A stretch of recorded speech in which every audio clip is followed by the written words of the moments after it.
ভারতবর্ষ আরও একবার দেখিয়ে দিল যে সারা পৃথিবীর মধ্যে প্রত্যেকটা দেশ, সেটা রাশিয়া হতে পারে, ইউক্রেন হতে পারে, আমেরিকা হতে পারে, ইসরায়েল হতে পারে, প্যালেস্টাইন হতে পারে, চীন হতে পারে, তারা প্রত্যেকেই ভারতবর্ষের দিকে কেন তাকিয়ে বসে রয়েছে।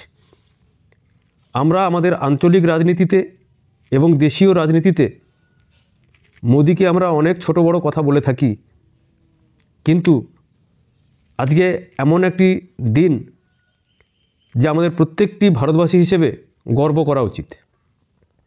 গতকাল বিকেল 5টার সময় ডিআরডিও কর্তৃপক্ষ, ভারতবর্ষের সেই ডিআরডিও কর্তৃপক্ষ তার এক্স হ্যান্ডেলে একটি ভিডিও শেয়ার করা হয়েছে, শেয়ার করেছেন। সেই ভিডিওটিতে বলা হয়েছে যে ভারতবর্ষ প্রথম দেশ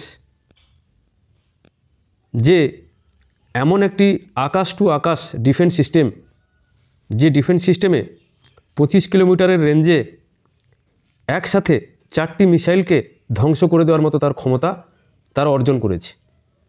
তো এই বিষয়ে আরও একটু ব্যাখ্যাতে যাব, তো তার আগে একটু দেখে নিন যে সিস্টেমটি এক্স হ্যান্ডেলে শেয়ার করা হয়েছে সেই সিস্টেমটি কেমনভাবে কাজ করবে।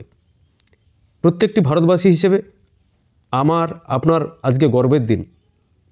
তো চলুন একটু দেখে নিই।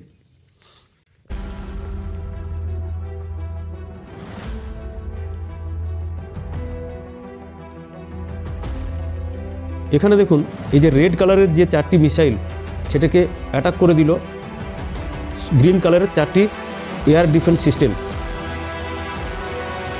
সেটি গ্রাফের মাধ্যমে বারবার দেখানো হয়েছে। 4টি মিসাইল আসছে, গ্রিন কালারের যেটা সেটা ইন্ডিয়ার তরফ থেকে গিয়ে সেটাকে ধ্বংস করে দেওয়া হচ্ছে। এবারে জিআইএস সিস্টেমে দেখানো হচ্ছে যে গ্রিন কালারের যেটি আসছে মিসাইল, সেই মিসাইলটিকে এবার দেখুন কেমনভাবে আর্থ টু স্কাই এই সিস্টেমে কেমন করে 25 কিলোমিটারের মধ্যেই সেটাকে ধ্বংস করে দেওয়া হচ্ছে। যে কামানটি এই ছোড়া হয়ে গেল, দেখুন অসম্ভব একটি সুন্দর দৃশ্য। প্রত্যেকটি ভারতবাসীর অবশ্যই আজকে গর্ব করার দিন যে সম্পূর্ণ দেশীয় প্রযুক্তিতে এই ডিআরডিও সিস্টেম দেখুন কি সুন্দরভাবে দেখানো হয়েছে, 4টি মিসাইলকেই ধ্বংস করে দেওয়া। আপনারা প্রত্যেকেই জানেন যে আমাদের তথাকথিত প্রতিবেশী দেশ, দুটি দেশ, একদিকে চীন আর একদিকে পাকিস্তান।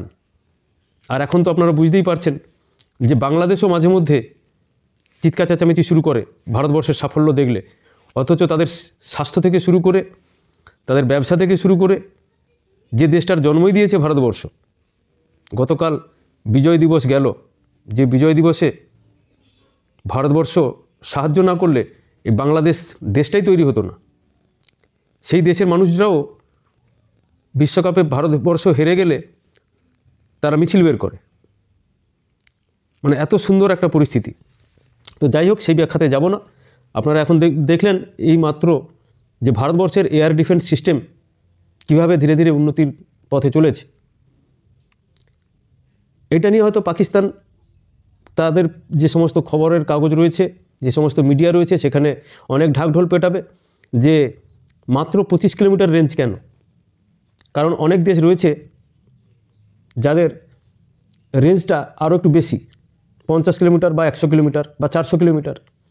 কিন্তু কখনো কখনো দেখা গেছে যে এই সমস্ত রেঞ্জ অনেক সময় টার্গেট ঠিকঠাক মতো ফুলফিল করতে পারেনি, মানে অনেক সময় মিস টার্গেট হয়েছে। কিন্তু এই যে 25 কিলোমিটার রেঞ্জ, এই 25 কিলোমিটার রেঞ্জের মধ্যে কোনো মিস টার্গেট হওয়ার চান্স নেই, মিস টার্গেট হওয়ার চান্স 0। ফলে বোঝাই যাচ্ছে যে দূরপাল্লার এয়ার ডিফেন্স সিস্টেমের থেকে ভারতবর্ষের নিজস্ব প্রযুক্তিতে তৈরি 25 কিলোমিটারের যে এয়ার ডিফেন্স সিস্টেম সেটা কতটা শক্তিশালী হতে চলেছে। এবং আমাদের যে পড়োশি দেশ, যারা প্রতিবেশী দেশ চীন এবং পাকিস্তান, তাদের হয়তো আবার নতুন করে অঙ্কের সমীকরণ করতে হবে। কারণ কিছুদিন আগেই দেখেছেন যে চীন তারা তাকিয়ে বসে রয়েছে শিলিগুড়ির দিক থেকে, তারা অনেকটা আশা করেছিল যে ওদিক থেকে হয়তো আক্রমণ করা যাবে। আবার অন্যদিকে পাকিস্তান আশা করেছিল হয়তো 370-এর পরিবর্তে তারা একটা বিশাল রাম ধাক্কা দেবে ভারতবর্ষকে।